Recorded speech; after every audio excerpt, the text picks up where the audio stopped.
Hey guys, tonight we're stepping away from the grand narratives of Roman legions, political intrigues, and epic constructions, and instead, we're tiptoeing into the private chambers and leisure hours of the most powerful men in the ancient world, the Roman emperors.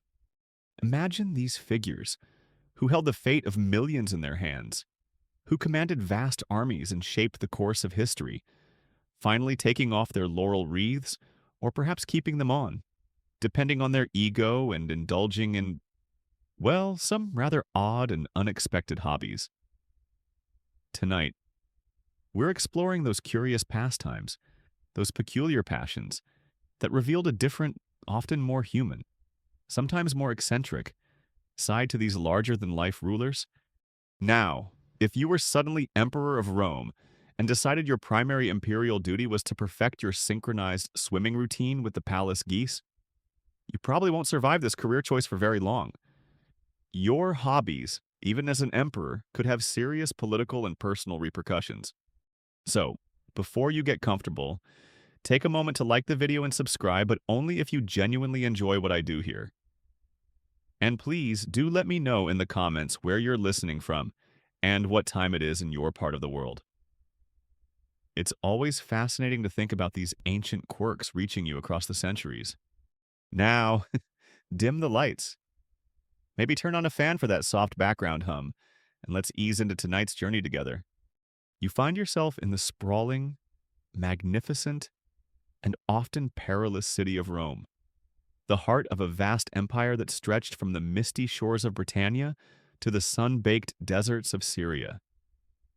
At the apex of this colossal power structure stands the emperor, a figure often deified, always scrutinized, his every public act laden with significance. But what did these men do when they weren't conquering barbarians, dedicating temples, or navigating the treacherous currents of Senate politics? What were their off-duty moments like, while some emperors undoubtedly dedicated every waking hour to the burdens of state, or at least claimed to, many others cultivated private interests, passions, and pastimes that ranged from the admirably scholarly to the deeply eccentric, and sometimes the downright alarming. These weren't just ways to pass the time. An emperor's hobbies could reflect his personality, influence his policies, shape his public image, and even impact the fate of those around him. The very concept of leisure or hobbies for a Roman emperor is an interesting one. In a society that valued otium leisure, often for intellectual pursuits as a mark of a civilized man, particularly for the elite, an emperor was expected to have interests beyond the battlefield and the forum. However, these interests were also subject to public judgment. A hobby deemed too frivolous, too extravagant, too un-Roman, or too neglectful of imperial duties could quickly become a source of criticism and political vulnerability. It was a delicate balance. You wanted to appear cultured and well-rounded, but not so obsessed with, say, competitive snail racing that you forgot to pay the legions. That would be a PR nightmare, and likely a short reign. The sources for understanding these imperial pastimes are varied and often biased. Historians like Suetonius, Tacitus, Cassius Dio, and the anonymous author S. of the Historia Augusta provide us with a wealth of biographical details, anecdotes, and often quite a bit of scandalous gossip. A key historical fact is that these ancient historians often used an emperor's private behavior and personal interests as a way to judge their character and their fitness to rule. A good emperor might have dignified, scholarly pursuits, while a bad emperor's hobbies were often portrayed as decadent, cruel, or absurd, serving as evidence of their tyranny or moral failings. So, we have to read these accounts with a critical eye, separating plausible detail from political slander or moralistic exaggeration. Of course, Emperor Gracchus spent all his time training squirrels to perform tiny chariot races. A disapproving senator might write, "It's a clear sign of his unsuitability for office and his general lack of gravitas, and the tiny squirrel-sized laurels were just tacky." The range of these imperial hobbies was vast. Some emperors were dedicated scholars, writers, or patrons of the arts. Others were passionate sportsmen, hunters, or even, as we'll see, aspiring gladiators. Some collected rare and unusual objects. Some dabbled in architecture or engineering. And some, frankly, had interests that bordered on the bizarre or the deeply unsettling. These weren't just random whims. Often, an emperor's choice of pastime could be influenced by their upbringing, their education, their philosophical inclinations, or even their attempts to connect with or deliberately alienate different segments of Roman society. A quirky, and rather telling, aspect of this is how an emperor's hobby could sometimes become a state-sponsored obsession. If the emperor loved chariot racing, suddenly everyone in the court became an expert on chariot teams. If he fancied himself a poet, you can bet there were a lot of hastily organized poetry slams in the palace. The imperial whim could shape cultural trends, at least within the immediate orbit of power. Historians still debate the extent to which these recorded hobbies are accurate reflections of the emperor's true private lives versus carefully constructed public personas or, conversely, hostile caricatures created by their enemies. How much was genuine passion and how much was political performance? It's a fascinating question that often lies at the heart of interpreting our ancient sources. But as we begin to explore the specific pastimes of these rulers, from the relatively modest pursuits of Augustus to the infamous extravagances of Nero or the shocking arena antics of Commodus, you'll see that an emperor off duty was often just as revealing, and sometimes far more surprising than an emperor on his throne. Their hobbies offer a unique, intimate, and occasionally very strange window into the minds of the men who held the ancient world in their hands. So, let's pull back the curtain on the imperial villa, peek into the private gardens, and discover what these masters of the universe did when they thought no one, or at least no disapproving historian, was watching too closely. You're now standing at the dawn of the Roman Empire, the chaotic final years of the Republic giving way to a new era of relative peace and stability under its first, and arguably one of its greatest, emperors, Augustus, born Gaius Octavius, later known as Octavian, and finally revered as Augustus. He was a master politician, a shrewd administrator, and the architect of a system that would endure for centuries. But what did this man, who bore the weight of transforming a republic into an empire, do in his precious moments of otium, his leisure time? You might expect grand, imperial-scale hobbies, perhaps designing ever more colossal, triumphal arches or composing epic poems about his own magnificence. But the reality, according to our ancient sources, was often surprisingly modest, revealing a man who, despite his immense power, cultivated a certain image of traditional Roman simplicity and intellectual curiosity. His pastimes were less about ostentation and more about quiet collection, thoughtful composition, and perhaps a touch of carefully managed public relations. One of Augustus's well-documented hobbies was collecting, but he wasn't necessarily amassing vast hoards of plundered gold or exotic beasts, though the imperial palace certainly had its share of luxuries. Instead, Suetonius, one of our key if sometimes gossipy biographers, tells us that Augustus was fond of collecting old coins of the kings and foreign money, and also Corinthian bronzes and fine pottery. I cite this suggests a man with a genuine antiquarian interest, a curiosity about the past and about other cultures, expressed through the tangible objects they left behind.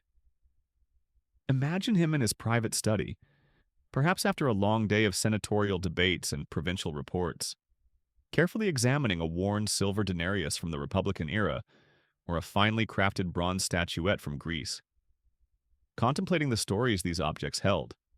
It's a rather endearing image. The master of the Roman world finding solace and intellectual stimulation in these small, historical treasures. He wasn't just collecting bling, he was collecting history. Ah, this Sestercius of Brutus, he might muse. A bit on the nose, perhaps, given my great-uncle Julius, but fascinating craftsmanship nonetheless. And this little Etruscan vase quite charming, though I do wish they'd been a bit clearer about their religious iconography.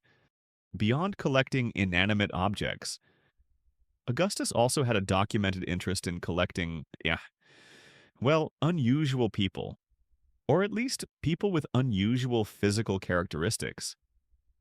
Suetonius mentions that he was particularly fond of dwarfs and hunchbacks and every other sort of freak for his diversion and entertainment. Hi!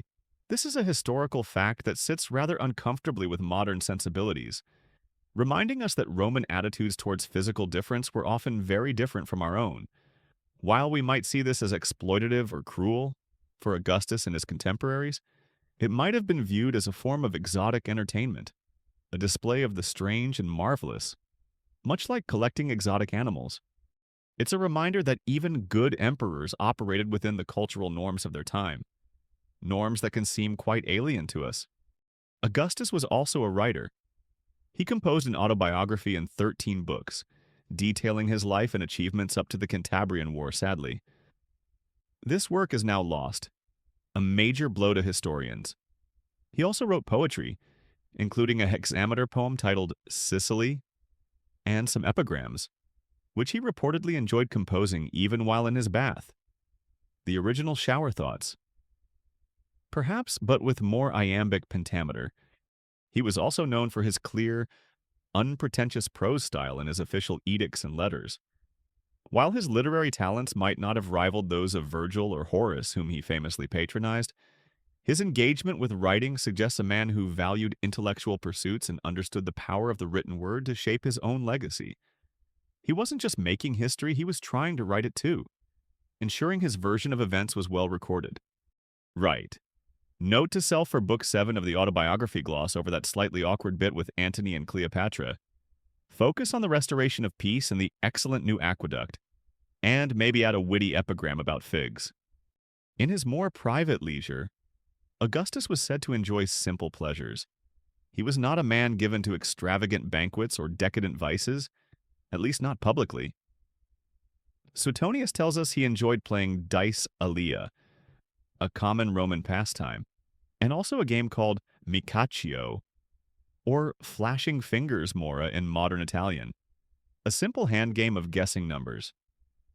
He also apparently enjoyed fishing with a line and playing with knuckle bones, tali with young children, particularly his grandsons. These are small, humanizing details that paint a picture of a man who, despite his imperial stature, could find pleasure in uncomplicated diversions. A quirky tidbit is that Augustus was reportedly quite superstitious and paid close attention to omens and dreams. He also had a rather peculiar habit. He disliked early morning appointments and would often work late into the night. Perhaps his hobbies were a way to unwind after those long, lamplit hours of imperial administration. Historians still debate the extent to which Augustus's seemingly modest and traditional hobbies were a genuine reflection of his personal tastes versus a carefully cultivated public image. He was a master of propaganda, and his portrayal of himself as a restorer of old Roman virtues, a man of simple habits despite his immense power, was crucial to his political success. Were his collections of old coins and his enjoyment of simple games part of this carefully constructed persona, designed to contrast with the perceived decadence of his rivals like Mark Antony? Or was there a genuine private man behind the imperial mask who truly found solace in these quiet pursuits? It was likely a bit of both. What is clear is that Augustus, the architect of the Roman Empire, set a certain tone for imperial leisure, while later emperors would indulge in far more flamboyant and controversial pastimes. Augustus, in his off-duty hours, seemed to prefer the quiet satisfaction of a well-organized coin collection, the intellectual challenge of crafting a verse, or the simple pleasure of a game of dice. His hobbies, like his rule, were characterized by a certain gravitas and a deep connection to Roman tradition, even as he forged a radically new political order. The Augustan era, with its carefully crafted image of stability and restored virtue, eventually gives way to the more complex and often darker reigns of his Julio-Claudian successors. You now find yourself in the early to mid-1st century CE, and the imperial spotlight falls upon Tiberius, Augustus's stepson and chosen heir. Tiberius was a stark contrast to his predecessor, a renowned military commander in his youth. He became an increasingly reclusive, suspicious, and, according to some ancient historians, deeply embittered ruler in his later years, and it is during this later period, particularly after his effective retirement from Rome to the island of Capri around 26 CE, that his alleged hobbies and private life became the subject of lurid speculation and condemnation.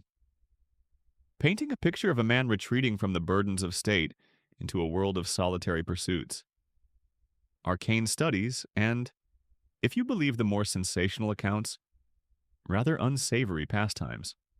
Tiberius's retreat to Capri, a beautiful but isolated island in the Bay of Naples, is a key historical fact of his reign. He spent the last decade of his life there, ruling the vast Roman Empire by proxy, through letters and envoys, rarely returning to the city of Rome itself. Why this self-imposed exile? Ancient historians offer various explanations: weariness with the endless political intrigues of Rome, a desire to escape the domineering influence of his mother Livia, a natural inclination towards solitude and misanthropy, or perhaps, as his detractors claimed, a wish to indulge in private vices far from the public eye.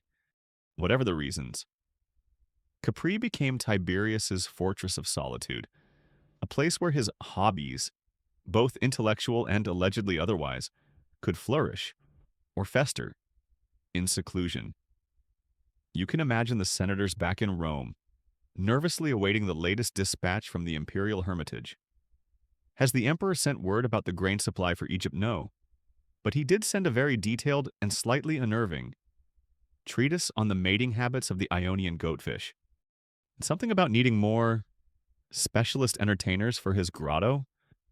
Right. One of Tiberius's more well-attested intellectual interests, particularly on Capri, was astrology. Suetonius and Tacitus both mention his deep involvement with astrologers, most notably a certain Thrasyllus, who became a close confidant. Tiberius was reportedly skilled in casting horoscopes and believed strongly in the influence of the stars on human affairs.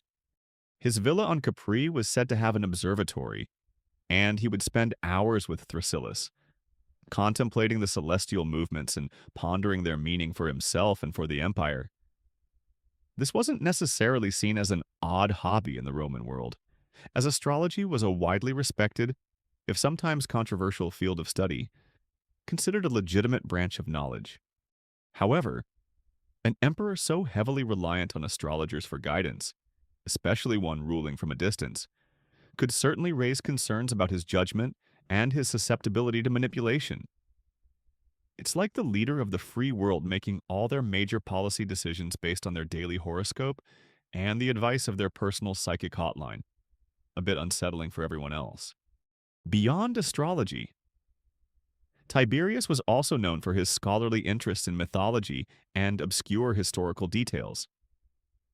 Suetonius rather sarcastically notes that he enjoyed stumping grammarians with arcane questions like, who was Hecuba's mother, or what song did the sirens sing? This suggests a mind that delighted in esoteric knowledge, perhaps as a form of intellectual escapism from the grim realities of power.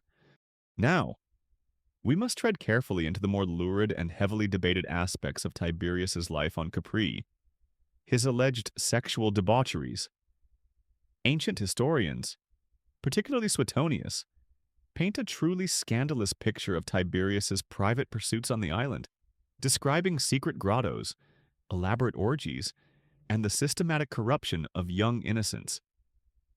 These accounts are filled with shocking details that have certainly contributed to Tiberius's dark reputation. However, it is crucial to approach these stories with extreme caution. Suetonius was writing decades after Tiberius's death, and he had a known penchant for sensationalism and for repeating scandalous rumors, especially about emperors he disliked. Tiberius, being a reclusive and unpopular ruler in his later years, was an easy target for such character assassination. Many modern historians view these tales of extreme depravity as highly exaggerated, if not entirely fabricated, products of political hostility and a literary tradition that often used accusations of sexual excess to condemn unpopular rulers. A quirky, or rather grimly illustrative.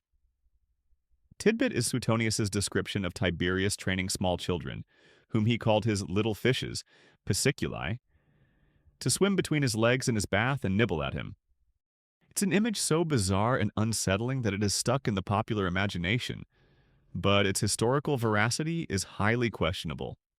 Historians still argue vehemently about the reality of Tiberius's private life on Capri. Was he truly a monstrous pervert indulging in unspeakable acts? Or was he a weary, aging emperor seeking solitude? Perhaps engaging in some private pleasures that were then monstrously exaggerated by his enemies. The truth is likely lost to us, obscured by layers of political bias and sensational storytelling. What is clear is that his withdrawal from Rome and the secrecy surrounding his life on Capri allowed such rumors to flourish, damaging his reputation both in his own time and for posterity. So, as you picture Tiberius in his island retreat, perhaps gazing at the stars with Thrasyllis, or poring over ancient mythological texts, you see an emperor whose hobbies, at least as they were perceived or portrayed, reflected his complex and ultimately tragic character. His intellectual pursuits, astrology, arcane scholarship, speak to a keen mind, perhaps one seeking order and meaning in a chaotic world. His alleged private vices, whether real or invented, became a symbol of his perceived tyranny and his detachment from the Roman people. His time on Capri, his off-duty life, became less a period of harmless leisure and more a dark legend, a testament to how an emperor's private world, when shrouded in secrecy and suspicion, can become fertile ground for the most damning of whispers. The shadowy, less reclusive reign of Tiberius eventually gives way, and after a brief, hopeful interlude, you find yourself under the imperial gaze of his grandnephew and successor, Gaius Caesar Augustus Germanicus, better known to history by his childhood nickname Caligula, or Little Boots. If Tiberius's hobbies were characterized by scholarly seclusion and dark rumors, Caligula's brief but infamous rule, 37 to 41 CE, was a veritable explosion of public spectacle, extravagant whimsy, and behavior so erratic and grandiose that it has left historians debating for centuries whether he was a cruel tyrant, a misunderstood eccentric, or simply clinically insane. His hobbies, if one can even call them that, often blurred the line between private amusement and very public, very unsettling displays of absolute power. Forget quiet coin collecting. Caligula's pastimes were often on a scale that demanded an audience, and usually left that audience either terrified or utterly bewildered. One of Caligula's most notorious passions was for public performance and spectacle, particularly those associated with the circus and the arena. A key historical fact, reported by Suetonius and Cassius Dio, is that Caligula himself desired to perform as a charioteer, a gladiator, and even as a singer and dancer. For a Roman emperor, a figure who was supposed to embody dignity, gravitas, and supreme authority. To personally participate in activities traditionally associated with lower status individuals like actors and gladiators, who, while popular, were often infames, or legally disgraced, was deeply shocking and offensive to many in the Roman elite. It was seen as a degradation of imperial majesty. Imagine the President of the United States suddenly deciding to compete in a professional wrestling match, complete with spandex and a flamboyant stage name. It might be entertaining for some, but it would certainly raise a few eyebrows regarding the dignity of the office. Ladies and gentlemen, direct from the Palatine Hill, give it up for Caesar and Manonai Hyalation Caligula. Here to lay the smackdown on some unfortunate Thracian, Caligula reportedly built a private circus on the Vatican Hill for his own chariot racing practice. He also supposedly appeared in public, albeit sometimes in closed performances for invited guests, as a Thracian gladiator or Thraex, complete with a distinctive helmet and weaponry. He was said to have fought, and of course always defeated, other gladiators who were likely under strict orders not to harm the emperor, on pain of a very real and unpleasant death. He also fancied himself a singer and dancer, forcing senators and equestrians to endure his often lengthy and apparently not very good performances. Suetonius paints a picture of an emperor who craved applause and public adulation, not for his statesmanship, but for these theatrical and athletic skills. But perhaps the most famous, and certainly the most emblematic, of Caligula's hobbies was his extraordinary devotion to his favorite racehorse, Incitatus. This wasn't just a case of an emperor liking his horse. This was an obsession that bordered on the surreal. According to ancient historians, Caligula lavished Incitatus with incredible luxury. The horse was said to have a stable made of marble, an ivory manger, purple blankets the color of royalty, a collar of precious stones, and even his own household of slaves to attend to his every equine need. There were even rumors, likely spread by Caligula's detractors, but gleefully reported by Suetonius, that Caligula planned to appoint Incitatus as a consul, one of the highest political offices in Rome. While this consulship probably never actually happened, it's almost certainly a satirical exaggeration of his affection for the horse. The very fact that such a rumor could circulate and be believed says a lot about Caligula's perceived eccentricities. A quirky tidbit. Incitatus was often invited to dine with the emperor, with gilded barley and wine served in golden goblets offered to the prize steed.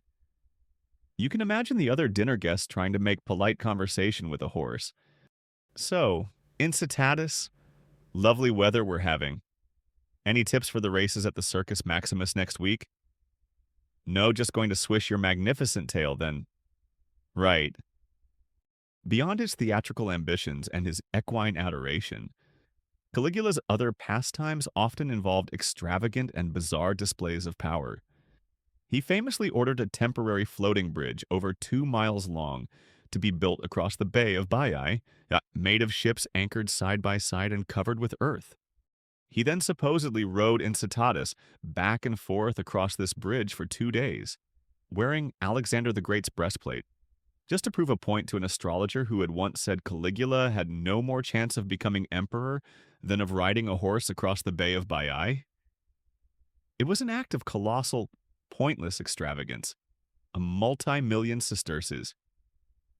I told you so. He also reportedly engaged in elaborate and cruel games, sometimes involving the torture or arbitrary execution of individuals for his amusement.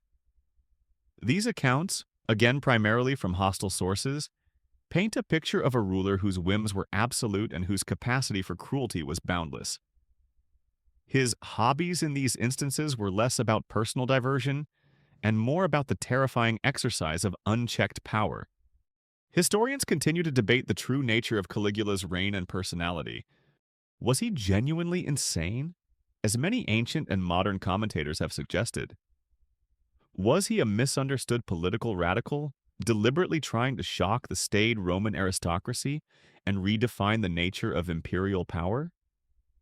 Or was he simply a young, inexperienced, and perhaps deeply insecure ruler, corrupted by absolute authority and surrounded by sycophants, whose odd hobbies were symptoms of a deeper personal and political malaise?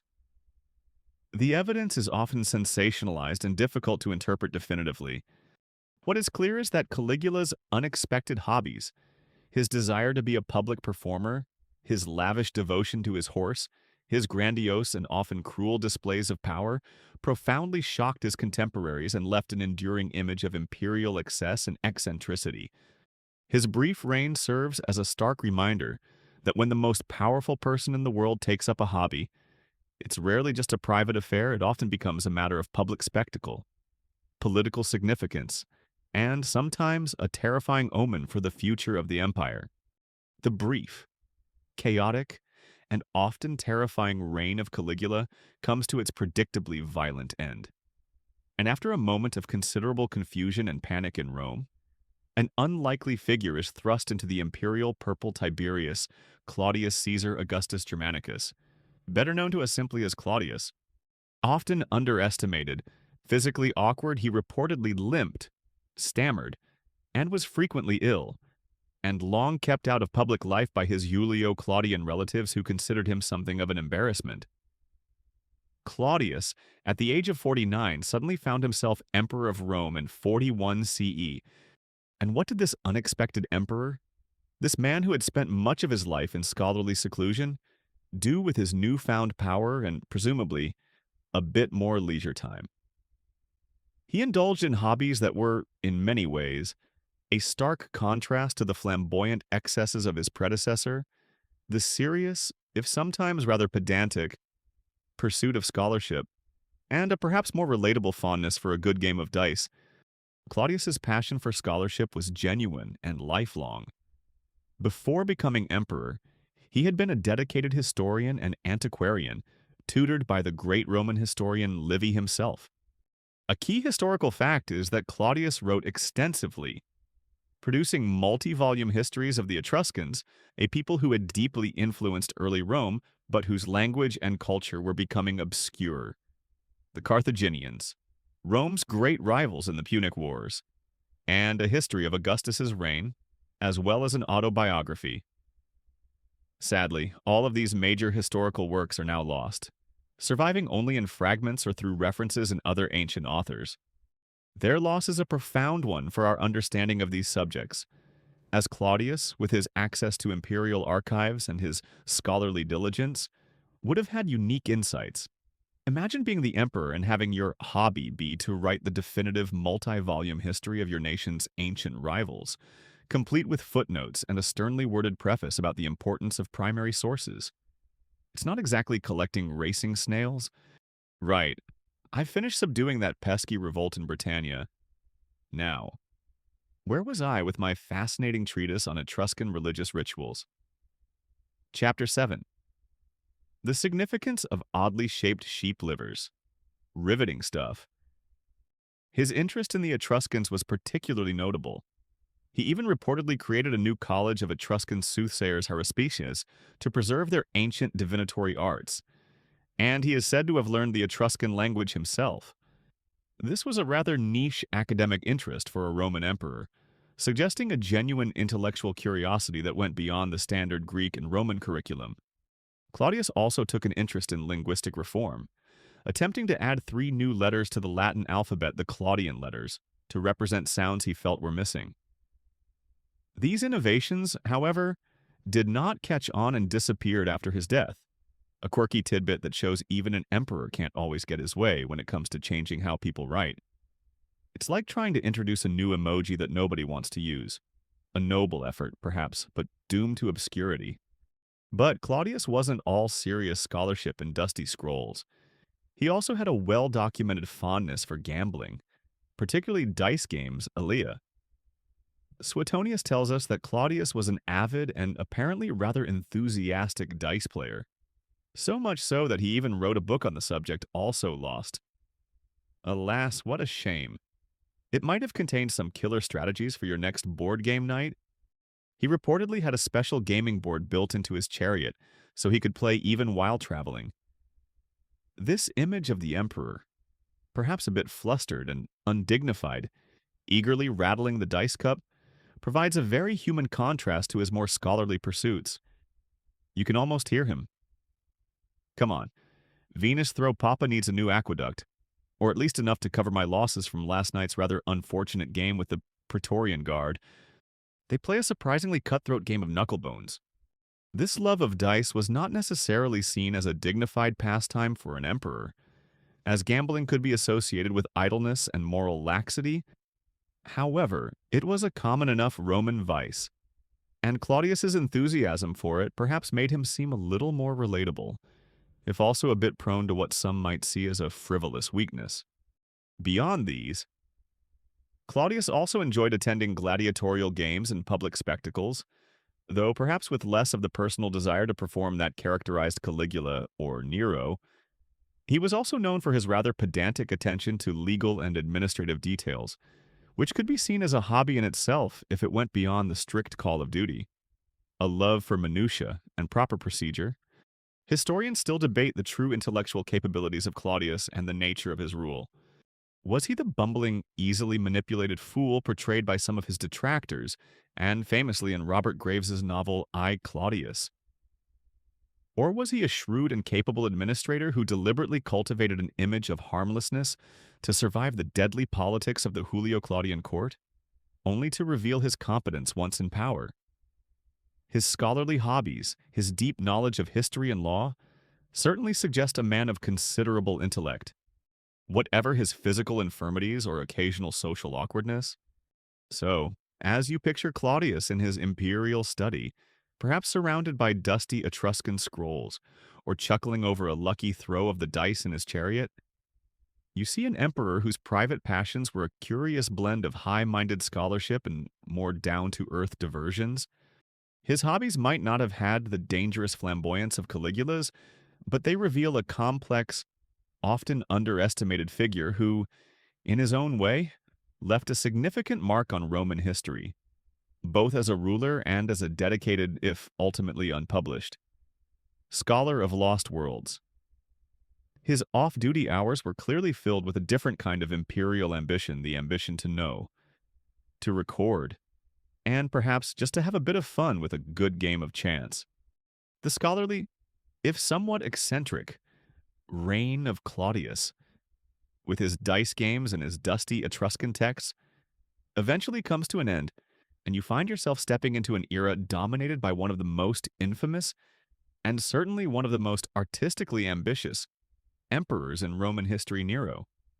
Ruling from 54 to 68 CE, Nero's name has become virtually synonymous with tyranny, cruelty, and a level of extravagant self-indulgence that shocked even the jaded Roman elite. But alongside his more notorious deeds, Nero possessed a genuine, if wildly misguided and often forcibly appreciated, passion for the arts.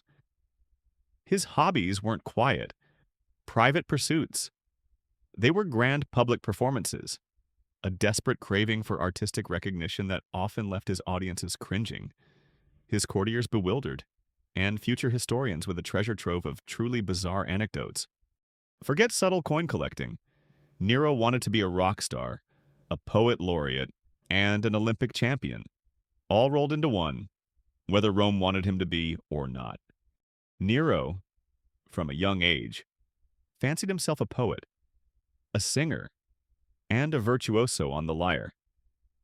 He received instruction from the finest tutors, and by all accounts, he wasn't entirely without talent, at least in a technical sense.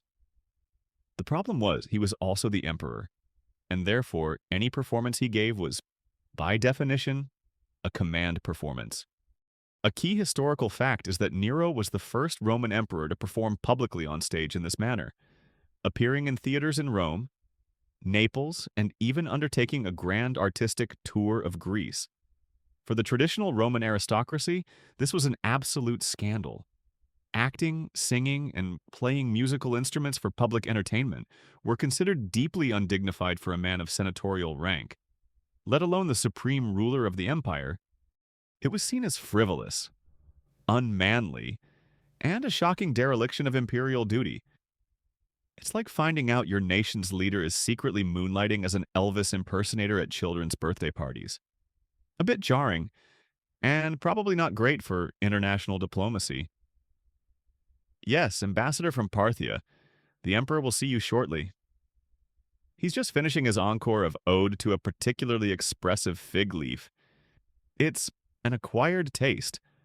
Suetonius and Cassius Dio paint vivid, and often hilariously scathing pictures of Nero's public performances. He would reportedly sing for hours on end, his voice apparently not particularly strong or melodious, according to these hostile sources.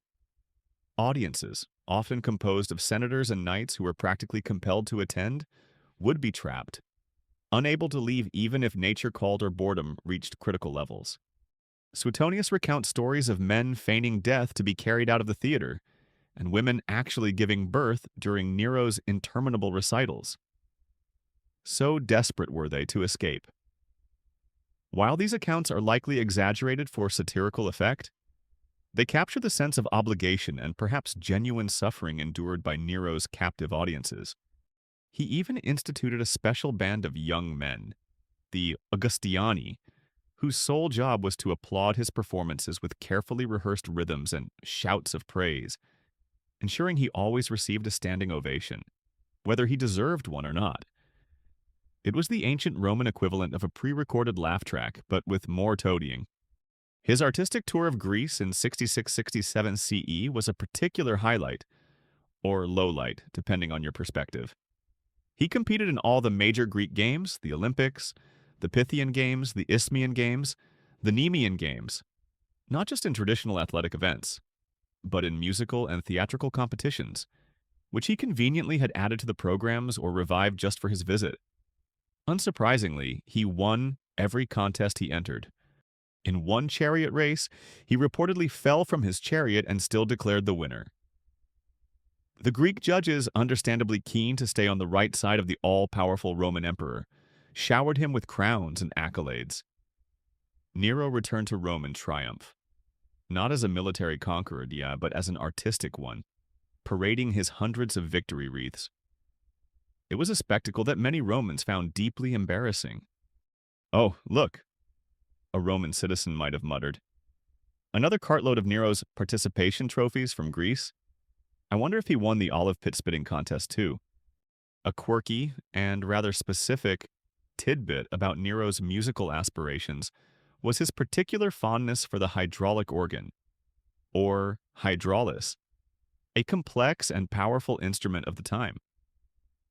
He reportedly spent considerable time practicing it and even promised to play it publicly in the theater if he survived one of the many conspiracies against him. Beyond music and poetry, Nero also fancied himself an architect and city planner, especially after the Great Fire of Rome in 64 CE, which, contrary to popular legend, he almost certainly did not start. Nor did he fiddle while Rome burned, though he did seize the opportunity to build his extravagant golden house, the Domus Aureum, on a vast swath of the fire-damaged city. The Golden House was a monument to imperial luxury and Nero's own aesthetic sensibilities, filled with gilded colonnades, artificial lakes, revolving dining rooms, and intricate artworks. While an impressive feat of engineering and design, its sheer scale and opulence, built at public expense while many Romans were homeless, further fueled resentment against him. Historians continue to debate the motivations behind Nero's artistic obsessions. Was it genuine, if misguided, artistic passion? Was it a narcissistic craving for adulation? Was it a deliberate attempt to reshape Roman culture along Hellenistic lines, emphasizing art and spectacle over traditional Roman military and civic virtues? Or was it simply the unchecked whim of an absolute ruler with too much power and too little self-awareness? It was likely a complex cocktail of all these elements.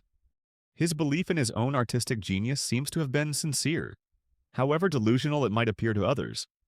Nero's hobbies, unlike Augustus's quiet coin collecting or Claudius's scholarly pursuits, were performative, public, and deeply intertwined with his exercise of power.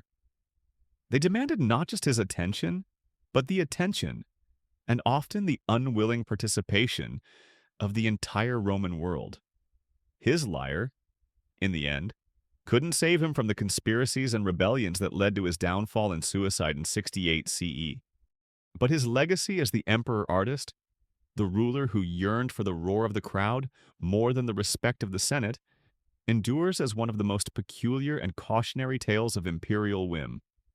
The dramatic, often disturbing, and artistically ambitious reign of Nero comes to its bloody end. And after a chaotic year of civil war known as the Year of the Four Emperors, a new and very different figure emerges to restore order and establish a new dynasty. Titus Flavius Vespasianus, or Vespasian as we know him. Ruling from 69 to 79 CE, Vespasian was a breath of fresh, if somewhat earthy, air after the excesses of the Julio-Claudians. He was a down-to-earth soldier, a pragmatic administrator, and a man known for his common sense. His financial acumen he famously taxed public urinals, quipping pecunia non olet, money does not stink, and his rather rustic, unpretentious sense of humor. His hobbies, if you can call them that, were less about grand artistic displays or arcane scholarship, and more about a soldier's appreciation for simple pleasures. a good joke, and perhaps a bit of shrewd financial management disguised as leisure. Vespasian came from a relatively modest equestrian family, not the ancient Roman aristocracy, and he had risen through the ranks of the army through skill and hard work. He was in his 60s when he became emperor, a seasoned veteran with a reputation for competence and a no-nonsense attitude. He wasn't one for airs and graces, and his personal habits reflected this. Suetonius tells us that he maintained many of his old simple routines even after becoming emperor. He would rise early, read his official correspondence, and then perhaps take a stroll before attending to the business of state. There's no mention of him collecting rare antiquities, composing epic poems, or practicing the hydraulic organ. His leisure, when he had it, seems to have been more about recuperation and straightforward amusement than about cultivating an image of high culture. It's like going from a flamboyant rock star CEO to one who still prefers a cheese sandwich and a cup of tea from a chipped mug for lunch. Refreshing in its own way. One of Vespasian's most notable characteristics, often remarked upon by ancient historians, was his earthy sense of humor and his fondness for witty remarks and practical jokes. A key historical fact is that he was known for his ability to laugh at himself and to use humor to diffuse tense situations or to make a pointed political comment. This wasn't a hobby in the traditional sense, but his cultivation of a reputation as a plain-spoken, witty man was certainly a part of his public persona and perhaps a genuine aspect of his private character. He understood the power of a well-timed jest to endear him to the common people and to disarm potential critics.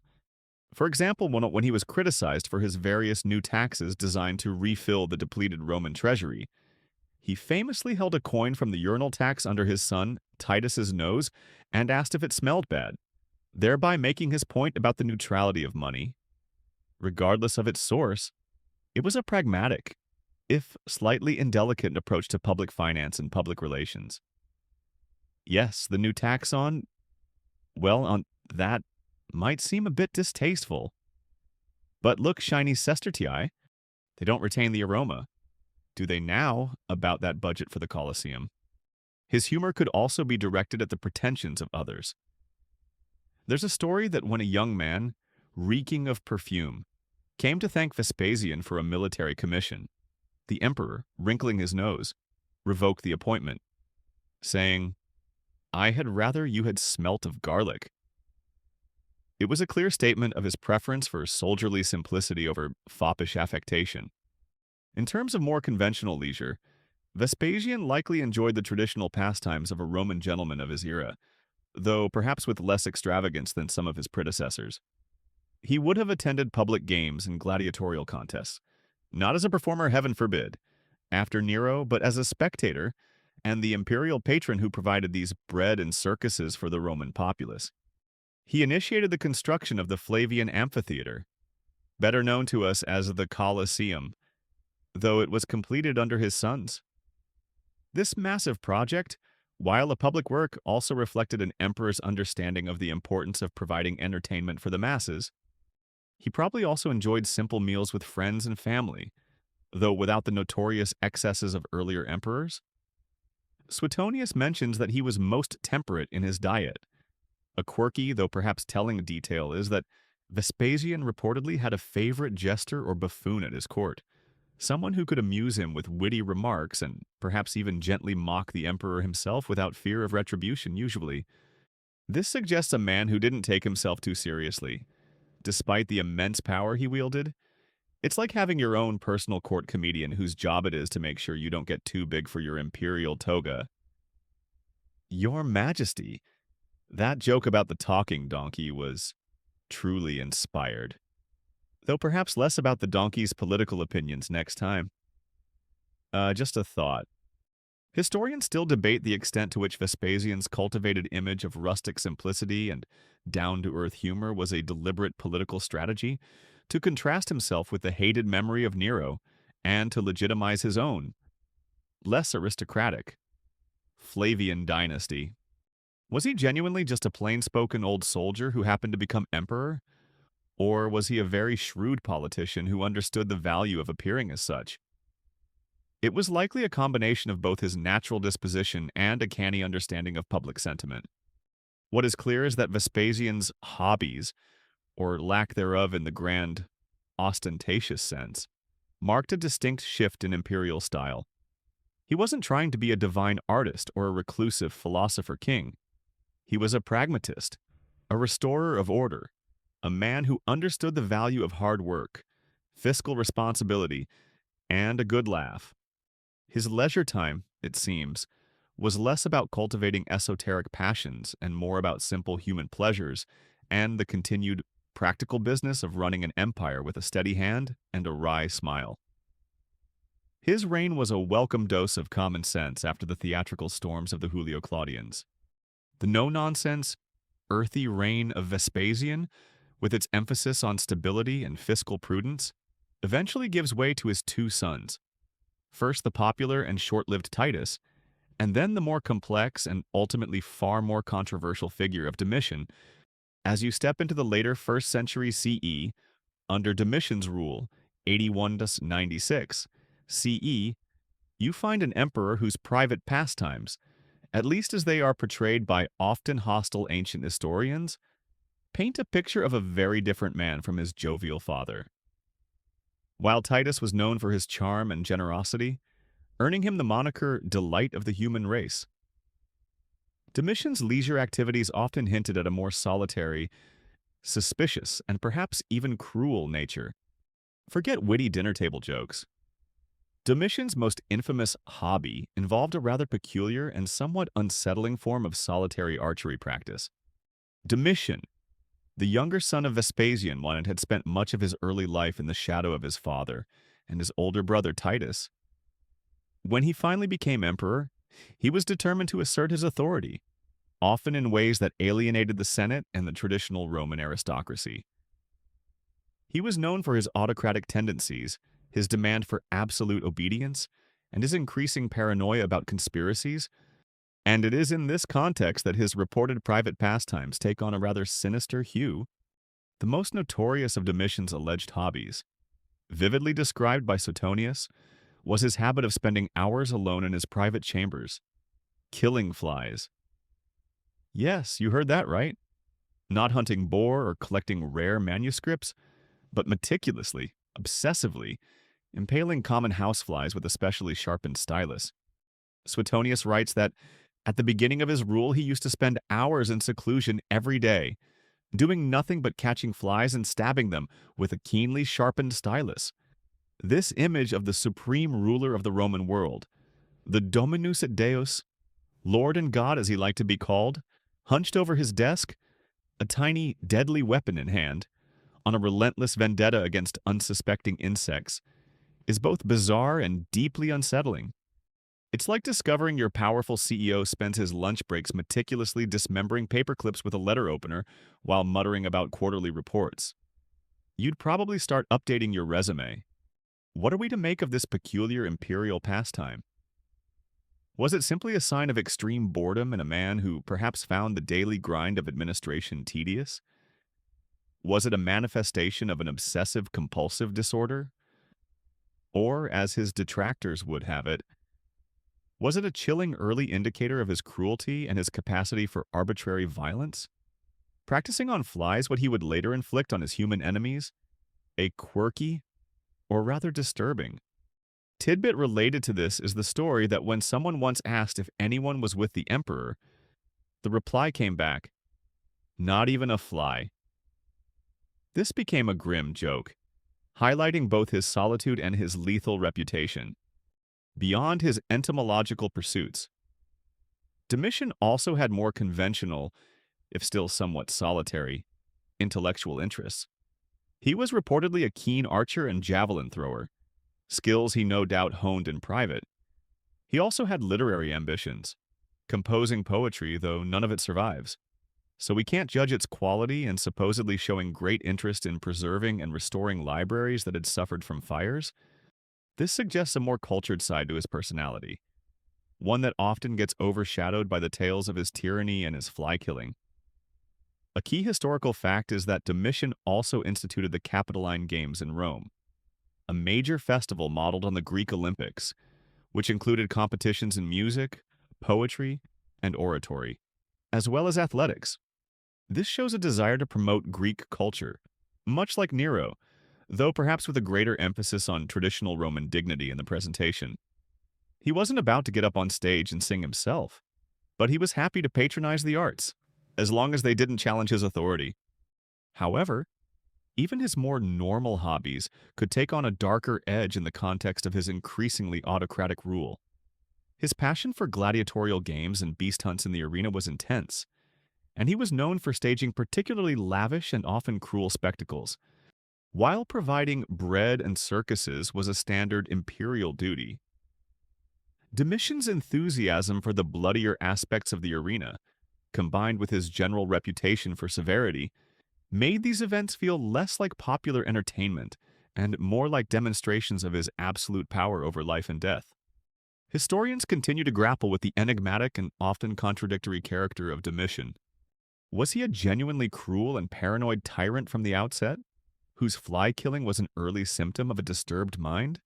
Or was he a capable, if stern and authoritarian administrator who only resorted to harsher measures and developed his more solitary, suspicious habits in response to real or perceived threats and conspiracies against him later in his reign? The ancient sources, primarily written by senators who deeply resented his autocratic style and his curtailment of their privileges, are almost uniformly hostile, making an objective assessment difficult.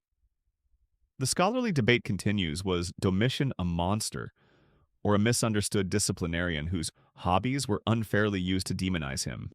What is clear is that Domitian's private pastimes, particularly the infamous fly stabbing, contributed to an image of a cold, isolated, and potentially cruel ruler, unlike his father Vespasian's earthy humor, which fostered a degree of public affection.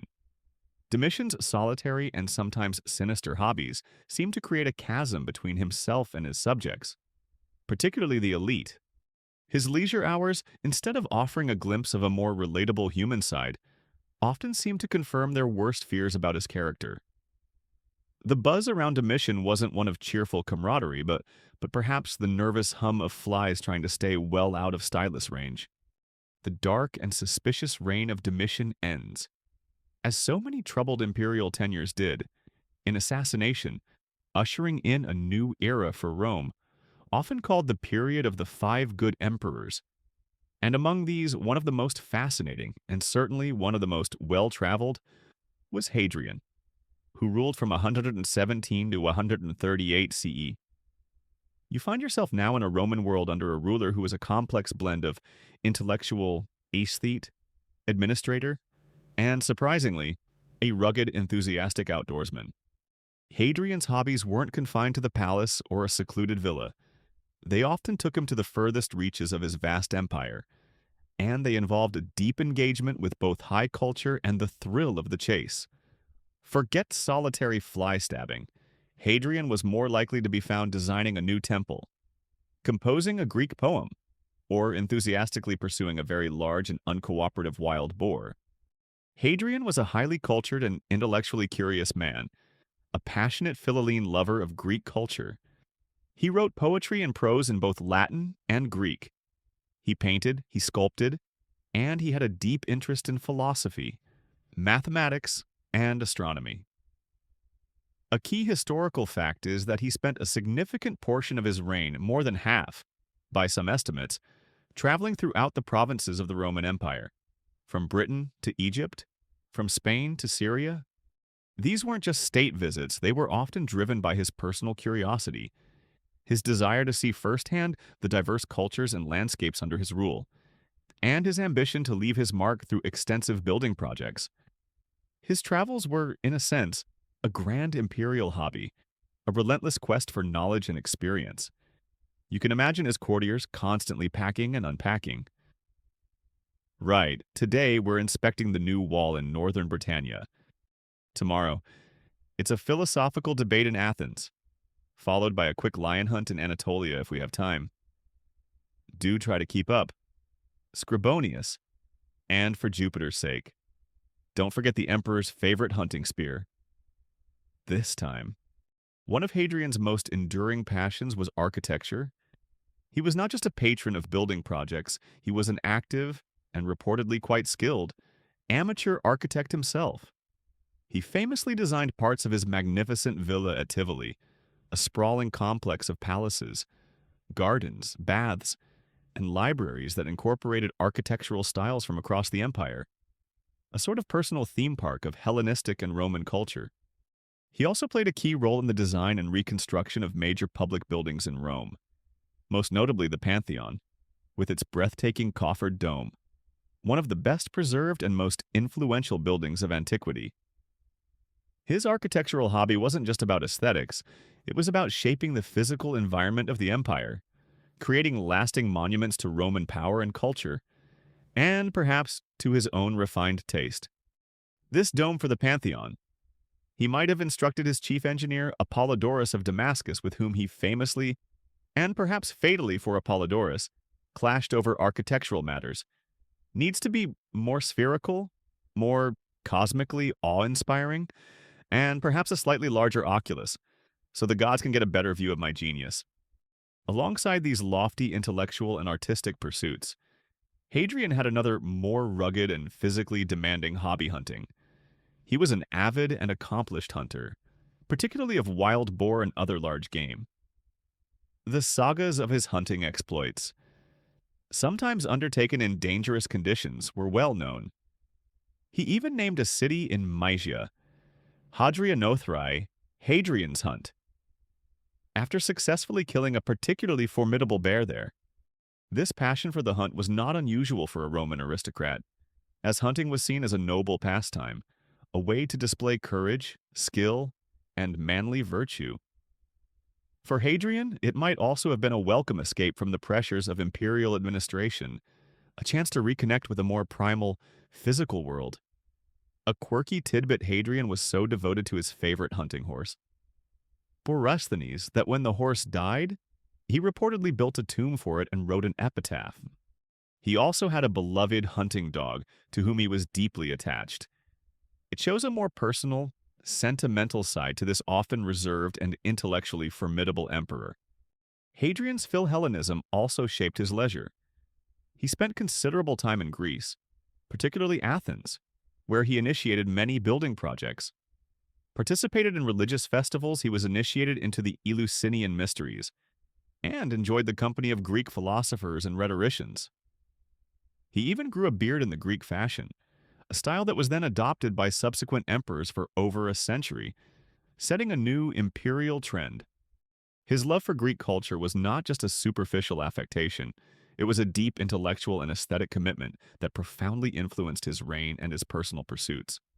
Historians still debate the underlying motivations for Hadrian's constant traveling and his eclectic range of interests. Was it a genuine desire to understand and unify his diverse empire? A restless intellectual curiosity? Or perhaps a way of avoiding the stultifying politics of Rome and the Senate, with whom he often had a strained relationship? It was likely a combination of all these factors. His hobbies, architecture, hunting, travel, Greek philosophy, were not just idle diversions.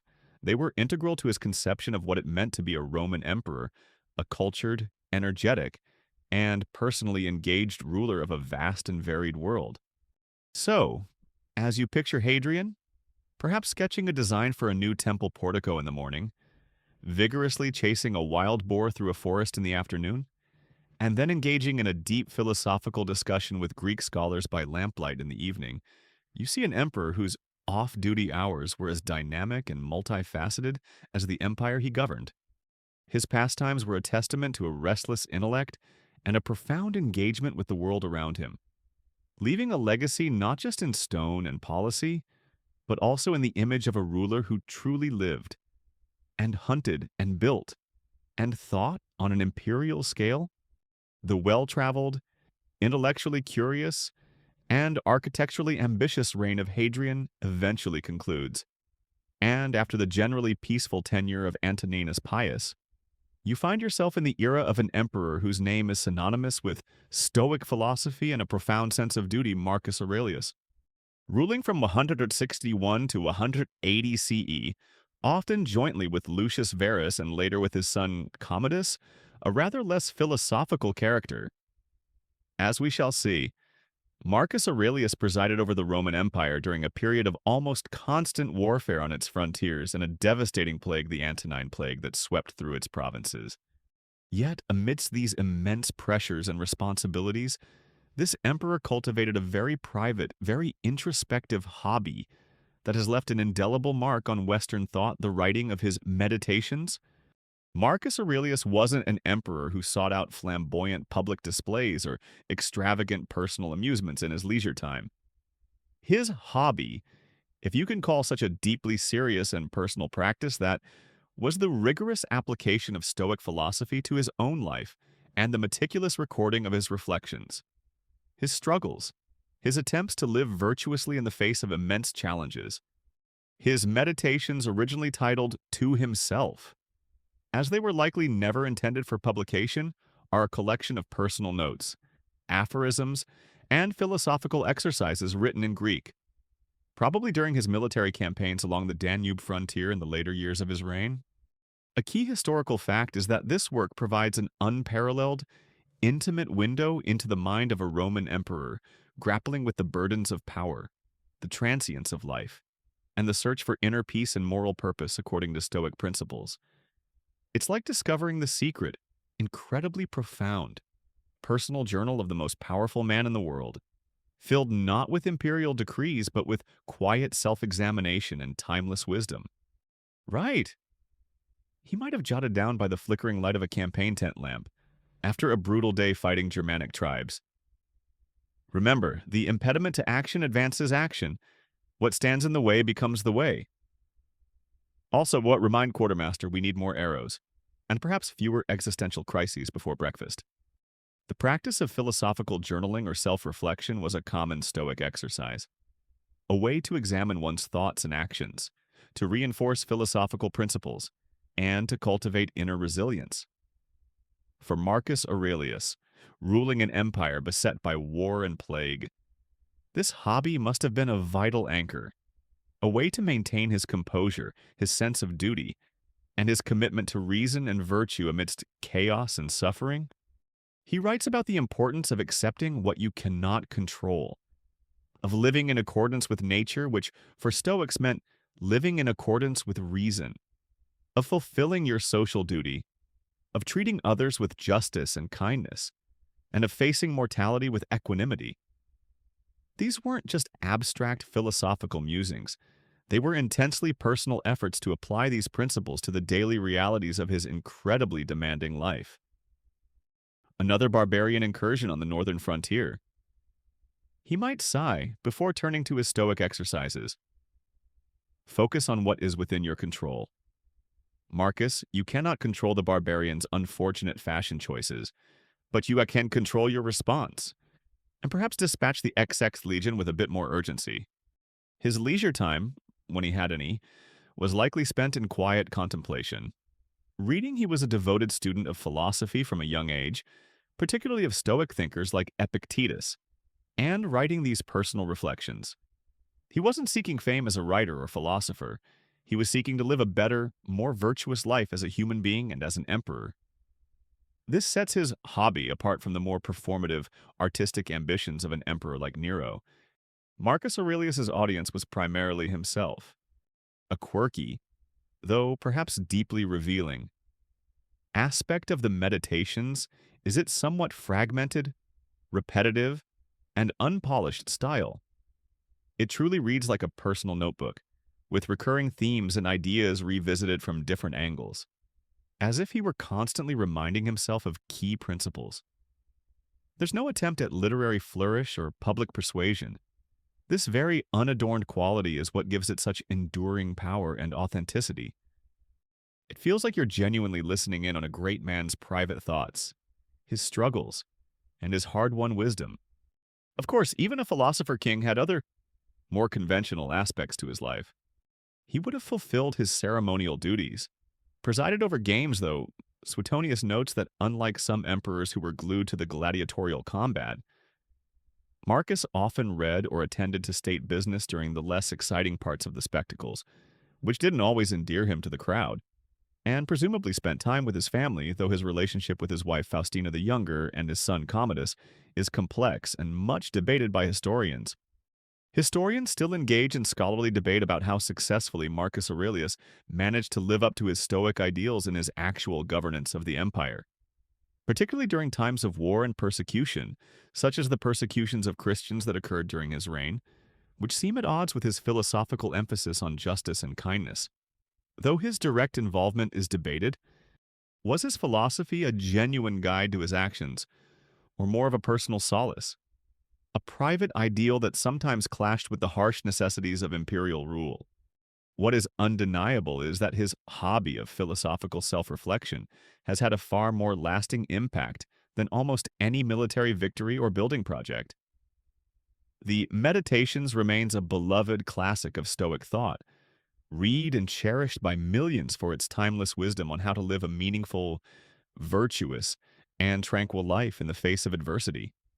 In his quiet evenings, by the light of a flickering lamp, often far from Rome on a windswept military frontier, Marcus Aurelius, the last of the 5 good emperors, engaged in a private pursuit that would ultimately become his most enduring public gift. His battlefield wasn't just against the barbarians, it was within his own soul, and his Meditations are the remarkable logbook of that inner campaign. The quiet, philosophical evenings of Marcus Aurelius, filled with Stoic musings and a deep sense of duty, give way to a jarringly different imperial era as his son, Commodus, takes the throne in 180 CE. If Marcus Aurelius represented the philosopher king, his heir, Lucius Aurelius Commodus Antoninus, seemed determined to embody the polar opposite the emperor as showman, as thrill-seeker, and most shockingly for Roman sensibilities, as a performing gladiator. You find yourself now in a Rome where the dignity of the imperial office is about to be thrown to the lions, quite literally, by an emperor whose most consuming hobby was the bloody spectacle of the arena. Forget quiet journaling. Commodus preferred the roar of the crowd and the scent of sawdust mixed with something far more sinister. Commodus, unlike many of his adoptive predecessors in the era of the 5 good emperors, was born to the purple, the biological son of a reigning emperor. Perhaps this contributed to his sense of entitlement and his apparent disdain for the traditional restraints and expectations of his office. From a young age, he was reportedly more interested in physical prowess, athletic pursuits, and the adulation of the crowd than in the dull business of statecraft or military command. While his father, Marcus Aurelius, was on the Danubian frontier battling Germanic tribes and writing his Meditations, young Commodus was likely dreaming of a different kind of glory, the kind found in the dust and blood of the amphitheater. It's like the studious workaholic CEO being succeeded by his playboy son, whose main ambition is to win Dancing with the Stars Corporate Edition. Once emperor, Commodus began to indulge his arena passions with an alarming lack of restraint. A key historical fact, attested by contemporary historians like Cassius Dio and Herodian, though their accounts are often hostile and should be read with caution, is that Commodus didn't just patronize gladiatorial games, he actively, and very publicly, participated in them. He would fight as a gladiator, often as a secutor, a type of gladiator armed with a sword and shield, typically fighting a net-wielding retiarius, in carefully staged, and of course always victorious, combats. He also took great pride in his skill as a beast hunter, venator, slaying thousands of wild animals, lions, tigers, elephants, ostriches in the arena, often with carefully aimed arrows or spears, before the assembled Roman populace. For the Roman elite, the senators and traditionalists, this was an absolute abomination. The emperor, the supreme ruler of the world, demeaning himself by performing as a gladiator, a profession considered infamous, legally disgraced, and usually undertaken by slaves, criminals, or desperate individuals, was an intolerable outrage. It was a shocking subversion of Roman dignity and imperial majesty. By Jupiter's thunderous beard, Ah, a horrified senator might have exclaimed. Did I just see the emperor himself, dressed in a loincloth, dispatching a rather bewildered ostrich with a silver arrow? What in the name of Romulus is happening to this city? Commodus, however, seemed to revel in it. He reportedly styled himself as the Roman Hercules, appearing in public dressed in a lion skin and carrying a club, and he demanded to be worshipped as a living god. His performances in the arena were meticulously staged. His opponents were often outmatched, perhaps drugged, or under strict orders not to harm the emperor, though accidents could still happen. One presumes, with very final consequences for the accident causer, he would charge the state or his opponents exorbitant fees for his appearances, further lining his own pockets and outraging the Senate. A quirky, and rather telling, tidbit is that Commodus supposedly had a special collection of weapons made for his arena performances, often gilded or inlaid with precious stones. He also had a fan club, a group of sycophants who would cheer his every move in the arena with pre-rehearsed acclamations. He wasn't just playing a role. He seemed to genuinely believe in his own divine strength and skill, fueled by the artificial adulation of the crowd and his fawning courtiers. His obsession with the arena wasn't just a private hobby conducted in a backyard amphitheater. It was a very public spectacle that consumed vast amounts of time, resources, and imperial attention. While Commodus was busy playing Hercules, the actual business of governing the empire was often neglected or left in the hands of corruptible favorites, leading to misrule, financial instability, and growing discontent among both the elite and the military. His hobby was not a harmless diversion. It had serious political consequences. The ancient sources paint a picture of an emperor increasingly detached from reality, consumed by his own gladiatorial fantasies. He renamed Rome Colonia Commodiana. He renamed the months of the year after his own various titles. And he demanded to be addressed with a string of increasingly grandiose epithets. His behavior became more erratic and cruel, with numerous executions and proscriptions of those he suspected of disloyalty or those whose wealth he coveted. Historians still debate the underlying psychology of Commodus. Was he simply a spoiled, arrogant youth corrupted by absolute power?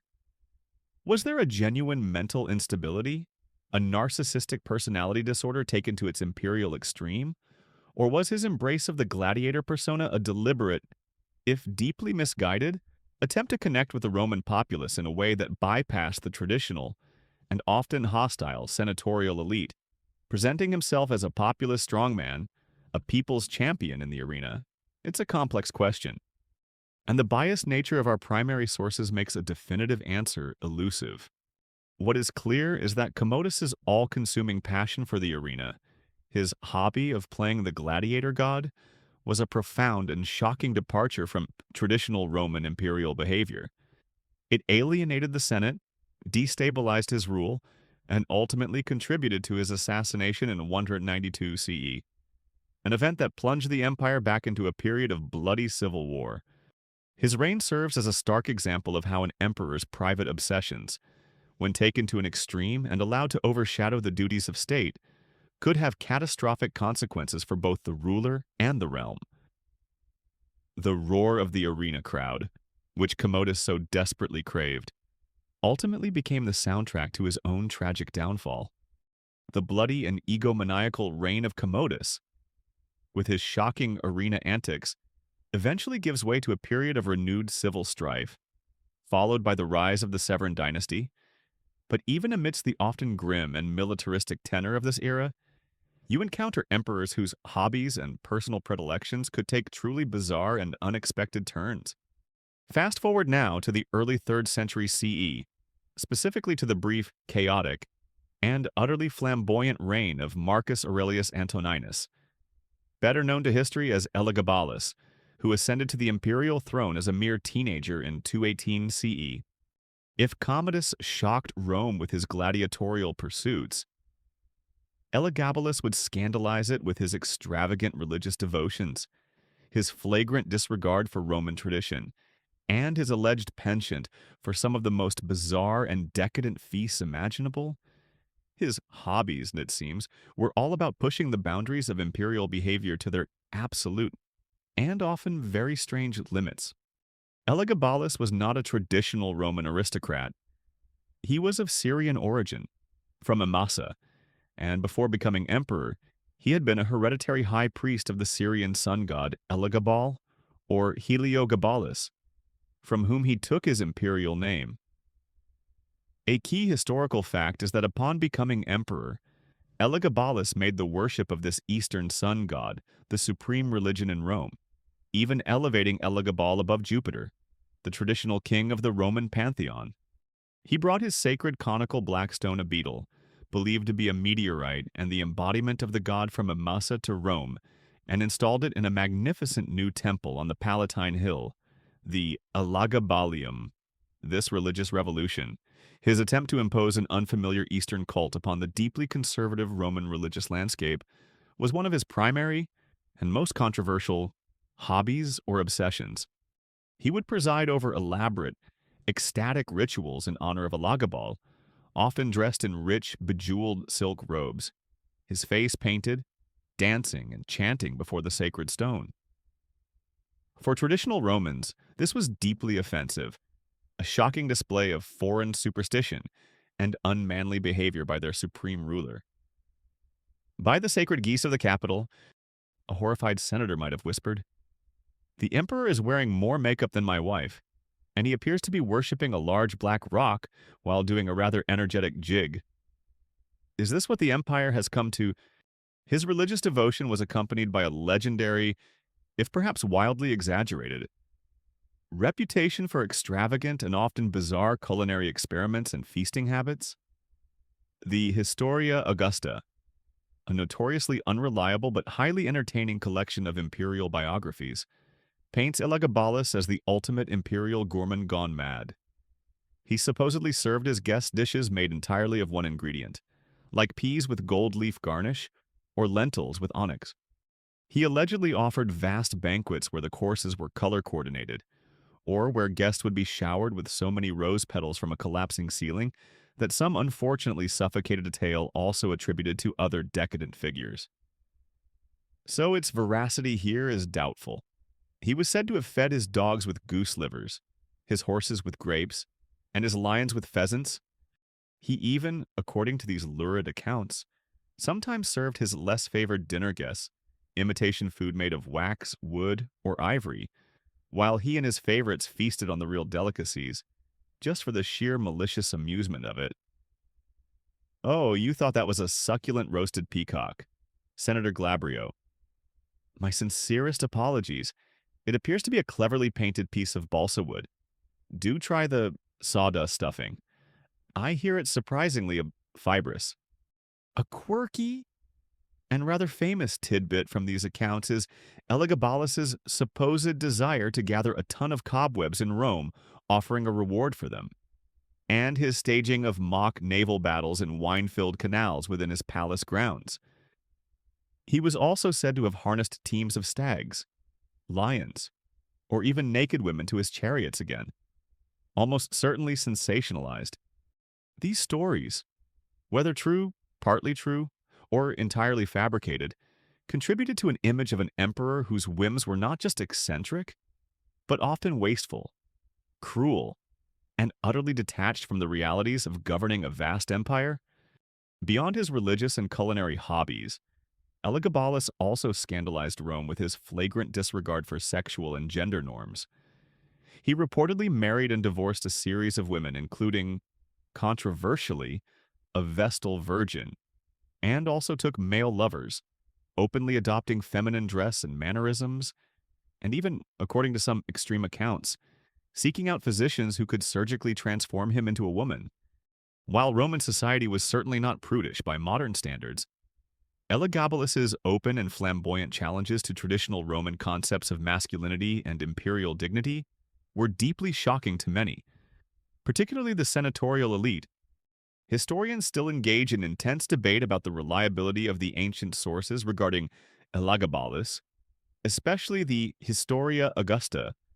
How much of his reported behavior was historical fact, and how much was malicious slander, Character assassination designed to demonize a young, foreign, and religiously unconventional emperor who profoundly offended Roman sensibilities?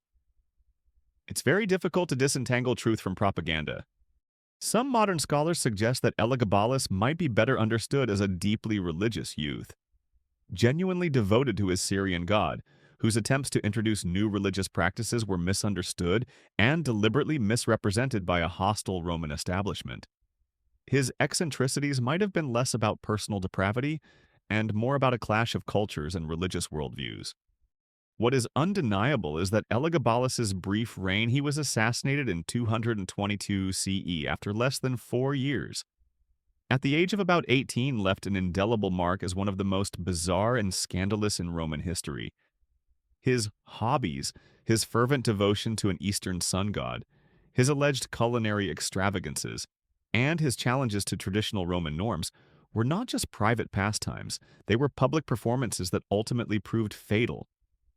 He serves as a cautionary tale of an emperor whose personal obsessions, however sincerely held or maliciously exaggerated, became utterly incompatible with the expectations and traditions of the empire he was supposed to rule. His was a reign where imperial whimsy reached a truly spectacular and self-destructive crescendo. The brief, scandalous, and ultimately fatal reign of Elagabalus, with his sun god worship and bizarre feasts, gives way to a period of relative stability under his cousin Severus Alexander. But as the 3rd century CE wears on, the Roman Empire enters a prolonged period of intense crisis, often called the Crisis of the 3rd century, marked by civil wars, barbarian invasions, rapid turnover of emperors, economic collapse, and widespread instability.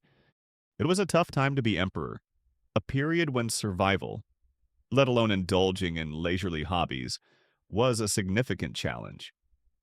Yet, even amidst this turmoil, you find emperors whose personal inclinations and private pursuits offer fascinating glimpses into their character and the cultural currents of their age. One such figure is Gallienus, who ruled, often jointly with his father Valerian and then alone, from 253 to 268 CE, right in the heart of this crisis. While battling usurpers and invaders on multiple fronts, Gallienus somehow found the time and inclination to cultivate a reputation as a man of considerable culture, a philhellene, a poet, and even, it was said, a connoisseur of fine perfumes. Gallienus's reign was one of almost constant warfare. The empire was beset by Goths, Alemanni, Franks, Sasanian Persians, you name a barbarian group, and they were probably hammering on one of Rome's frontiers. His own father, Valerian, suffered the ultimate humiliation of being captured in battle by the Persian king Shapur, a catastrophic blow to Roman prestige. Gallienus himself faced numerous rebellions and pretenders to his throne. You'd think a man in such a precarious position would have little time for anything beyond military strategy and desperate political maneuvering. And yet, the historical sources, particularly the often fanciful Historia Augusta, paint a picture of Gallienus as a man of refined tastes, deeply interested in Greek philosophy, especially Neoplatonism, through his association with the philosopher Plotinus, literature, and the arts. It's like trying to write a sonnet sequence while your house is actively on fire, and also being attacked by angry badgers with surprisingly good siege equipment. Yes, another legion has defected in Gaul, and the treasury is empty. Gallienus might sigh, but have you read this exquisite new verse by Plotinus on the nature of the one truly sublime? Now, about those Goths. One of Gallienus's reported hobbies was the composition of poetry. He was said to have written epithalamia marriage hymns and other verses, though, like so much imperial literature, none of it survives for us to judge its quality. A key historical fact, however, is that his reign is often associated with a brief Gallienic Renaissance, a period where, despite the political chaos, there was a certain flourishing of arts and letters, particularly those with a classicizing, Hellenic bent. Gallienus actively patronized intellectuals and artists, and his court, when he wasn't on campaign, was apparently a center of some cultural refinement. This suggests that his interest in poetry and culture was more than just a casual pastime. It was perhaps a deliberate attempt to project an image of imperial stability and sophisticated Hellenism, even as the empire seemed to be crumbling around him. Then there's his alleged fondness for perfumes and luxurious living. The Historia Augusta. Again, a source that loves a bit of scandalous detail claims that Gallienus would sprinkle gold dust on his hair, a claim also made about other flamboyant emperors. So take with a grain of salt, or perhaps a grain of gold dust, that he enjoyed elaborate banquets with rare and exotic foods, and that he was a connoisseur of fine wines and, significantly, perfumes. He supposedly had a particular liking for roses, and would have them scattered in his dining rooms and baths. In an age of crisis and austerity for many, such displays of luxury, if true, would have been deeply out of step with the times and likely fueled criticism. The legions are starving on the Rhine frontier, but at least Emperor Gallienus smells absolutely divine today, like a field of roses in full bloom, with a hint of, is that spikenard and impending doom? A quirky and rather specific tidbit mentioned in the Historia Augusta is that Gallienus once played a trick on a jeweler who had sold the emperor's wife. Salonina, fake jewels. Instead of punishing the jeweler harshly, Gallienus supposedly arranged for him to be put into the arena, expecting to be devoured by a lion. But at the last moment, only a rooster was released into the arena, and Gallienus had a herald proclaim, "He has practiced deceit, and has had it practiced on him." It's a strange story, perhaps apocryphal, but it hints at a certain theatrical, almost whimsical approach to justice or amusement, if true. It's important to balance these often negative portrayals from the Jan Historia Augusta with other evidence that suggests Gallienus was also a capable military commander and an administrative reformer who tried desperately to hold the fragmenting empire together.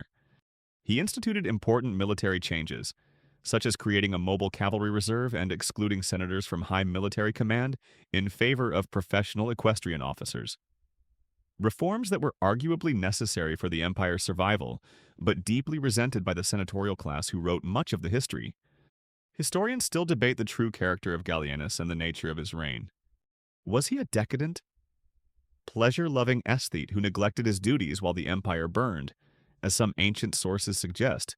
Or was he a cultured and resilient emperor, doing his best to navigate an almost impossible crisis, whose genuine intellectual and artistic interests were deliberately misrepresented by hostile senatorial historians who disliked his military and political reforms? The truth is likely complex. His hobbies, his poetry, his Philhellenism, his alleged love of luxury might have been a genuine personal solace, a deliberate cultural policy, or simply fuel for his detractors. What is clear is that even in the midst of one of Rome's darkest centuries, the emperor's private life and personal inclinations remained a subject of intense interest and often pointed criticism. Gallienus, composing his verses while barbarian hordes hammered at the gates, reminds us that, even for the rulers of a crumbling world, the human need for beauty, for intellectual engagement, or even just for a really nice perfume, could persist, a fragile flower blooming amidst the ruins. The chaotic and crisis-ridden 3rd century eventually culminates in a period of profound transformation for the Roman Empire, largely orchestrated by an emperor of remarkable administrative talent and stern, autocratic will, Diocletian. Ruling from 284 to 305 CE, Diocletian is famous for establishing the tetrarchy rule by 4 emperors, for his extensive administrative and military reforms, and for instigating the last major persecution of Christians. He was a man who fundamentally reshaped the empire, pulling it back from the brink of collapse. And then, in an act almost unprecedented in Roman history, he did something truly astonishing. He voluntarily abdicated his supreme power and retired to grow cabbages. Yes, you heard that right. The man who had wielded absolute authority over the known world chose to spend his final years engaged in the simple, earthy hobby of gardening. It's a remarkable end to an extraordinary career and a hobby that speaks volumes about the man and the burdens of power. Diocletian was not born to the purple. He was a soldier of humble Illyrian origins who rose through the military ranks through sheer ability and ruthlessness. When he became emperor, he inherited an empire in tatters. He recognized that the old system was broken and that drastic measures were needed. His solution, the Tetrarchy, involved dividing the empire into eastern and western halves, each ruled by a senior emperor, an Augustus, and a junior emperor, a Caesar, creating a more manageable administrative structure and a clearer line of succession, at least in theory. He also reformed the currency, the tax system, and the military, attempting to bring stability and order back to a fractured world. He was a man of immense energy, a relentless reformer, a true workaholic who dedicated 2 decades to rebuilding the Roman state. You'd think after all that, he'd want to spend his retirement, I don't know, cataloging his imperial triumphs, or perhaps commissioning a very large statue of himself looking sternly efficient. But Diocletian had other plans. A key historical fact is that in 305 CE, after 21 years as emperor, he voluntarily relinquished his power, compelling his co-Augustus, Maximian, to do the same. This was a stunning move. Roman emperors typically ruled for life, often meeting their end through assassination, civil war, or natural causes while still on the throne. Voluntary retirement was almost unheard of. Diocletian, however, seemed determined to enjoy a peaceful old age, far from the intrigues and burdens of Rome.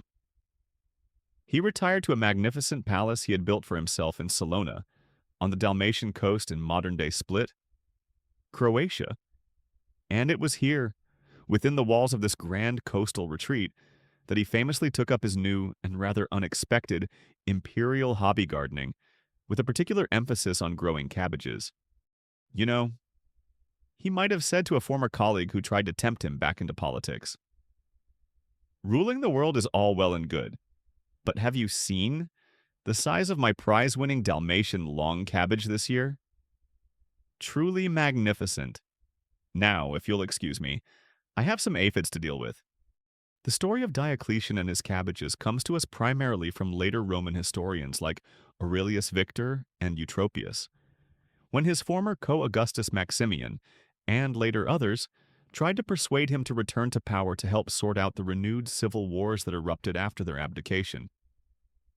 Diocletian reportedly replied that if they could only see the cabbages he was growing with his own hands at Salona, they would never suggest he abandon such happiness for the cares of empire. It's a wonderfully human and an anachronistically charming image, the former master of the world, finding contentment in the simple, honest labor of cultivating his vegetable patch. Power, intrigue, endless senatorial debates about tax reform. No, thank you. I'm far too busy ensuring these cabbages get just the right amount of sun and, well, whatever it is that makes cabbages particularly happy. Why this particular hobby? Was it a genuine love for horticulture? Was it a symbolic rejection of the artificiality and corruption of political life in favor of the natural, ordered rhythms of the earth? Was it a philosophical statement about the virtues of simple living and self-sufficiency, perhaps influenced by Stoic or Epicurean ideals? Or was it simply the practical pursuit of a man who wanted fresh vegetables for his retirement table? A quirky, though perhaps telling, aspect is that his palace at Salona was a massive, fortress-like structure, suggesting that even in retirement, he wasn't entirely free from concerns about his security. Perhaps the predictable, controllable order of a well-tended garden offered a welcome contrast to the chaotic and dangerous world of imperial politics he had left behind. Historians still debate the full motivations behind Diocletian's abdication and his choice of retirement pastime. Was he genuinely weary of power? Or did he see abdication as the only way to ensure the stability of his tetrarchic system, which, alas, didn't long survive his departure from the scene? And was the cabbage story a genuine reflection of his contentment, or a carefully crafted piece of imperial propaganda designed to show him as a new Cincinnatus, the legendary Roman hero who returned to his plow after saving the state? Regardless of the deeper meanings, Diocletian's cabbage farming stands as one of the most unexpected and oddly endearing imperial hobbies in Roman history. It's a powerful image of a man who, having wielded almost unimaginable power, found ultimate satisfaction not in further conquests or grand monuments, but in the simple, earthy pleasure of making things grow. It suggests that even for the most powerful rulers, the lure of a quiet life, a return to basics, can sometimes be stronger than the call of empire. His cabbages, in their own way, were his final and perhaps most personal triumph. We've journeyed through centuries of Roman imperial rule, peeking behind the purple curtain to discover the often surprising, sometimes scholarly, occasionally bizarre, and frequently revealing private pastimes of the men who held the fate of a vast empire in their hands. From Augustus's quiet collection of old coins and Claudius's dusty Etruscan studies, through Nero's desperate quest for artistic adulation and Commodus's shocking arena antics, to Diocletian's contented cabbage farming in retirement, these imperial hobbies offer us more than just amusing anecdotes. They provide a unique lens through which to view the personalities of these rulers, the cultural values of their times, the pressures of their office, and the often complex interplay between an emperor's private life and his public image and political effectiveness. The impact of these imperial whimsies, whether grand or humble, was often far from trivial. One of the most immediate impacts of an emperor's hobby was on his public perception. As we've seen, Roman historians often used an emperor's leisure pursuits as a key indicator of his character and his fitness to rule. A key historical fact is that hobbies considered dignified, traditional, and intellectually respectable, such as Augustus's antiquarianism, Claudius's historical writing, or Marcus Aurelius's philosophical reflections, generally contributed to a positive posthumous reputation, or at least didn't actively detract from it. They presented an image of a cultured, thoughtful ruler, engaged with the nobler aspects of Roman and Greek tradition. These were safe hobbies, aligning with elite Roman values of otium cum dignitate. Leisure with dignity. You could almost hear the senatorial approval. Emperor Marcus spends his evenings writing profound philosophy. Excellent. A man of gravitas.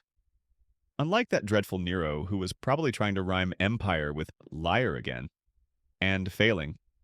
Conversely, hobbies that were seen as frivolous, decadent, excessively foreign, especially if they challenged Roman traditions of masculinity or religious propriety, or worst of all, demeaning to the imperial office, could be devastating to an emperor's reputation, both during his reign and for posterity. Nero's public performances as a singer and lyre player, Caligula's alleged plan to make his horse a consul, Commodus's appearances as a gladiator, and Elagabalus's flamboyant devotion to his Syrian sun god. These were all pastimes that profoundly shocked and offended the traditional Roman elite, and they feature prominently in the hostile historical accounts that have largely shaped our modern understanding of these rulers. Their hobbies became symbols of their perceived tyranny, their detachment from Roman values, or their alleged insanity. He did what, with a horse, lyre, lion, cabbage, became the ancient equivalent of a scandalous tabloid headline, forever coloring their legacy. Beyond public image, an emperor's hobbies could also have very real political and financial consequences. Nero's artistic tours and his construction of the lavish Golden House drained the imperial treasury and fueled resentment. Commodus's obsession with the arena distracted him from the duties of state and contributed to an atmosphere of fear and corruption. Elagabalus's religious revolution and extravagant lifestyle alienated key power brokers and led to his swift assassination. Even a seemingly harmless hobby, if pursued to excess or at the expense of imperial responsibilities, could undermine an emperor's authority and stability. However, not all odd hobbies were necessarily detrimental. Hadrian's passion for travel and architecture, while expensive, also led to a greater understanding and integration of the provinces, and left behind enduring monuments. Diocletian's retirement to grow cabbages, while perhaps initially bewildering, can also be seen as a profound statement about the burdens of power and the desire for peace, even if his tetrarchic system didn't long outlast him. A quirky and often overlooked aspect is how an emperor's hobby could sometimes reflect or even drive broader cultural or scientific trends. Hadrian's Philhellenism and his adoption of the Greek beard set a fashion for centuries. The scholars and artists patronized by culturally inclined emperors, even those with otherwise terrible reputations like Nero or Gallienus, could still produce works of lasting value. The very existence of imperial collections, whether of art, antiquities, or even exotic animals for the arena, contributed to the accumulation of knowledge and resources within the capital. Historians still engage in lively debate about how to interpret the often biased, ancient sources when it comes to these imperial pastimes. How much is accurate reporting? How much is political slander? How much is moralizing exaggeration? And how much is simply a reflection of cultural misunderstandings or the genuine eccentricities of men wielding absolute power? It's a constant challenge to separate the man from the myth, the hobby from the historical spin. What is clear is that these imperial whimsies, these off-duty pursuits, offer us a fascinating and often very human glimpse into the lives of men who were otherwise often presented as remote, godlike figures. They remind us that even emperors had their passions, their foibles, their moments of quiet contemplation or bizarre obsession. Whether it was collecting ancient coins, composing bad poetry for a captive audience, stabbing flies with a stylus, or simply yearning for a really good cabbage, these hobbies reveal the complex, contradictory, and endlessly fascinating personalities of those who once ruled the Roman world. Their leisure, it turns out, was often as historically significant as their labor. And so, our journey through the often surprising, sometimes strange, and occasionally scandalous private pastimes of the Roman emperors draws to a close. We've peeked into their palaces, their villas, their arenas, and even their vegetable gardens, discovering that these masters of the world in their off-duty hours were a captivating mix of the scholarly, the artistic, the eccentric, and the all-too-human.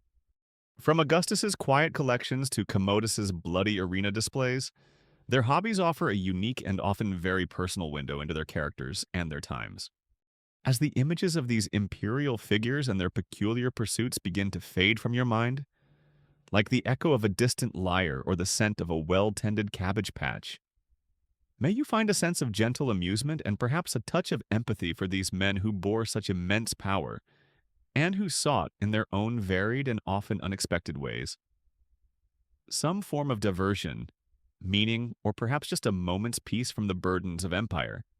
Let the grandeur and the follies of ancient Rome now give way to the quiet tranquility of your own approaching sleep. End of script. Sweet dreams.